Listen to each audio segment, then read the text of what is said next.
Bonjour et bienvenue sur la chaîne de Puffinstrek, le spécialiste de la randonnée nautique en dériveur léger. Alors aujourd'hui, il est question de parler de matériel de sécurité. Alors il y en a qui est obligatoire, il y en a qui est recommandé. J'ai fait un petit article sur le blog du site Puffinstrek.fr et puis à partir de là, donc à partir du catalogue, pour ne pas le nommer, Big Ship, donc un des acastiers français. Et j'aime bien cette liste parce qu'elle reprend de façon très très claire en fonction de l'éloignement d'un abri.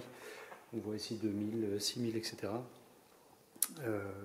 Le matériel emporté, donc ça permet aussi d'avoir une checklist, un pense-bête pour ne rien oublier avec soi. Donc on a vu déjà dans une autre enseigne là des gilets, un compas. Alors moi j'ai ici dans une caisse toute une série de matériel de sécurité. Là-dedans, on peut même mettre sur des petits bidons étanches pour mettre des.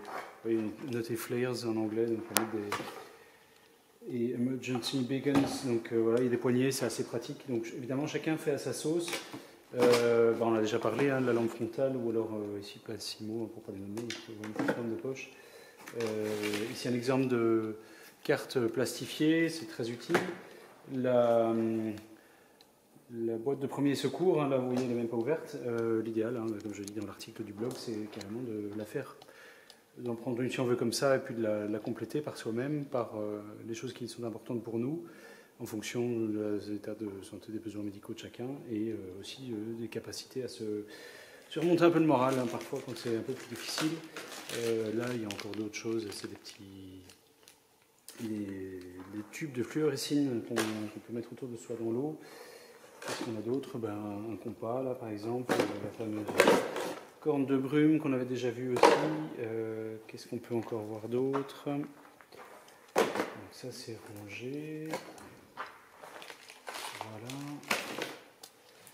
Les GPS et applications mobiles, regardez, par exemple, moi j'ai ici mon téléphone, hop, qui est, pour ne pas le nommer à nouveau, modèle Blackview.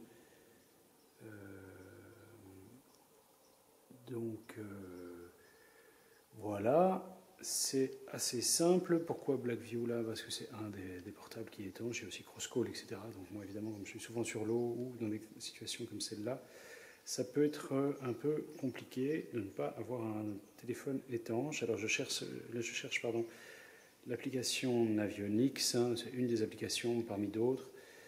Voilà, donc Navionics, qui aujourd'hui même appartient à Garmin, très connu pour les GPS, qu'on peut avoir sur le téléphone ou sur la tablette. J'ai aussi une tablette Blackview étanche.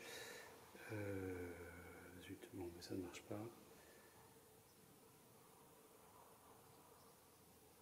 L'idée d'un Navionics, vous devez connaître, c'est que ça permet d'avoir une cartographie électronique, et donc c'est vraiment très pratique pour l'utiliser sur des dériveurs de rando. C'est pour moi la façon la plus simple, parce qu'on n'a pas toujours les mains disponibles ni de temps disponible avant un danger pour réagir.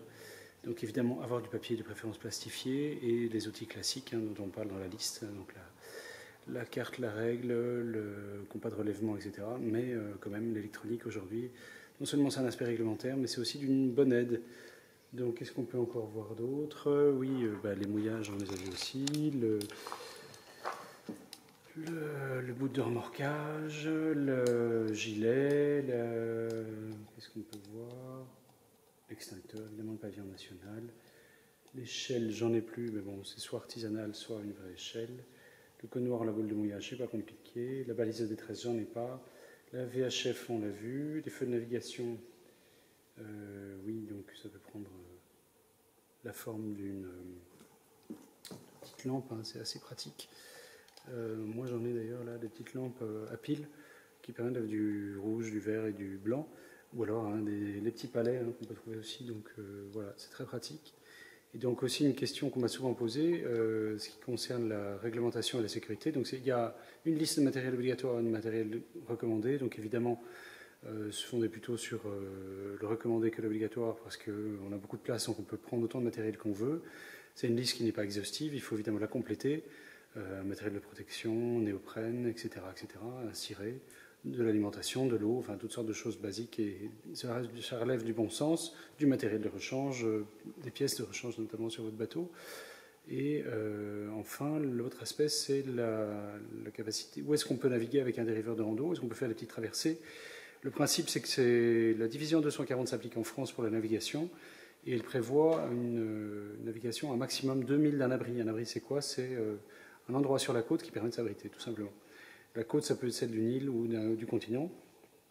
Et donc, ça veut dire que vous pouvez faire des traversées jusqu'à 4000 nautiques, comme vous aurez au milieu de votre traversée 2000 d'un côté et 2000 de l'autre. Donc voilà, ça permet de répondre aussi à une autre question. Oui, les embarcations non pontées, donc les dériveurs de rando sont des embarcations non pontées ouvertes, sont limitées à 2000 nautiques d'un abri. Ça, c'est important à savoir. Voilà, il ne faut pas hésiter à faire des commentaires, à nous appeler, à regarder les autres vidéos. Et puis, au plaisir de se retrouver sur l'eau, sur les randos qu'on organise, les potentielles rencontres que vous pouvez faire sur Facebook avec nous. Et puis, à l'avenir, des randos qu'on va aussi organiser, encadrer. Donc, on a pour l'instant le tour de l'île Vierge chaque fois au mois de juin de chaque année, et fin juin. Et bientôt, à partir du mois de septembre, des randos encadrés avec des moniteurs en Bretagne. Voilà, à bientôt. Alors, le dispositif d'assèchement, évidemment, on parlait du seau indispensable, mais aussi, voilà. Et c'est pas bien cher, 30 €. Ça permet d'avoir une petite pompe à main. C'est super efficace. C'est toujours bien d'avoir ce genre de petits accessoires. Alors, si on continue, on a d'autres lampes, des compas tout simples magnétiques qui peuvent être installés sur le bateau. Le compas installé sur le bateau. Le compas de relèvement qui se met près de l'œil et qui permet de se repérer avec la carte marine. Si on continue, on a la corne de brume. De nouveau, ça coûte 6 €. Donc, franchement, ça vaut la peine. Et parfois même un dispositif pour l'homme à la mer. Voilà, on continue, on a une encre flottante. Voilà, une encre flottante, ça peut toujours être utile. Les feux à main, voilà, on voit bien qu'il y a les dates de péremption et normalement aussi un mode d'emploi. Voilà, c'est indiqué la date de péremption. Elles ont été fabriquées en mai 2025 et sont bonnes jusqu'en 2025. Si on continue, on a les pavillons ANC, on a des pinoches sur les éventuels trous, on a évidemment le pavillon national. Donc, et l'extincteur. Voilà, tout est prévu dans les rayons, généralement. Tout le monde connaît la même liste, donc voilà, c'est pas bien cher, ça vaut la peine de s'équiper. Alors, pour ce qui concerne le mouillage, vous voyez, il y a ici toute une série de mouillages. Évidemment, il y a deux choses à prendre en compte. Déjà, le type. Soit on a les encres plus classiques, soit on a les encres grappins. Donc, les grappins, ça peut être efficace, c'est beaucoup plus facile à ranger, ça évite de perforer la coque. Par contre, c'est un peu moins efficace et moins sécure que les grappins. Vous voyez, il y en a toutes les tailles. Sur un deliver, les petites encres comme ça sont déjà pas mal du tout. On a 2,5 kg. Après, vous pouvez, si vous voulez du plus gros, mais ce ne sera pas indispensable. Et alors surtout, on ne les voit pas ici, mais ce dont je parle aussi, c'est des modèles spécifiques pour les jet skis. Vous tapez encre mouillage jet ski sur Internet, vous trouvez facilement. Et contrairement à ceux-là qui sont en métal, ils peuvent vous faire mal ou abîmer le bateau. Là, c'est une sorte de plastique résine, donc c'est très pratique, c'est plus facile à utiliser. Donc voilà, ça c'est pour les mouillages. Alors on ne voit pas ici, mais évidemment le principe c'est d'avoir de la chaîne et du bout. Donc la chaîne, elle va venir se prendre ici, juste avant l'ancre, a pour but de placer l'ancre dans le fond de la mer et qu'elle ne bouge plus, parce que sinon vous auriez un angle avec le bout qui lui flotte qui ne serait pas bon, et le bout qui lui va venir après la chaîne, donc un peu plus loin. Le bout lui évidemment pour la manipulation et pour ne pas abîmer le bateau. Voilà, très important d'avoir une partie soit en chaîne, soit en bout de plombée qui viennent juste avant l'ancre ici. Voilà. Pour les gilets, on voit, c'est pareil, on parlait des gilets enfants. Le principe, c'est 100 newtons. Et alors, ce dont on parle aussi dans mon texte, c'est l'idée de la sous-cutale. Donc on en voit ici sur le gilet enfant, alors qu'on n'en voit pas sur le gilet de river adulte. Et le gilet adulte, lui, il est à 100 newtons, il est à 50. Donc voilà la petite différence. Attention, gilet aussi appelé aide à la flottabilité, plutôt avec de la mousse. Évidemment, ça existe aussi en format autogonflant.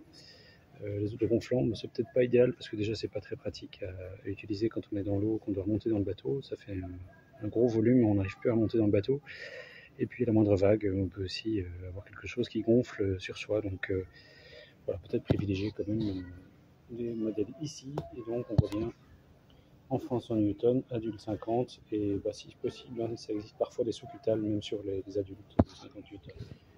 Alors les lampes frontales, évidemment, toute une série, vous voyez, dans un rayon dédié à la mer et à l'accastillage.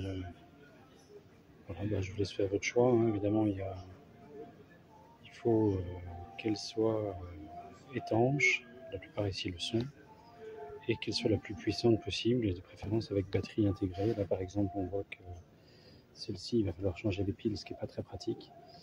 Et celle-ci par exemple, on voit qu'elle est pas mal. Pourquoi? Parce que au nombre de lumens que la lampe fait, donc le nombre de lumens c'est sa puissance en fait. Donc plus elle est puissante, plus vous aurez la possibilité d'éclairer une zone large pour mieux voir. Alors tout ce qui est papier, instruments de navigation, c'est généralement aussi au bon endroit. Annuaire des marées, RIPAM, règles de navigation, voilà. C'est toujours facile à trouver, ça coûte pas cher et on ne peut pas s'en passer. Par contre, difficile à utiliser effectivement sur un dériveur. Donc privilégiez vraiment de les avoir avec vous, mais de savoir les utiliser, mais ayez plutôt les cartes protégées et utilisez votre téléphone ou votre application mobile sur la tablette, étanche évidemment.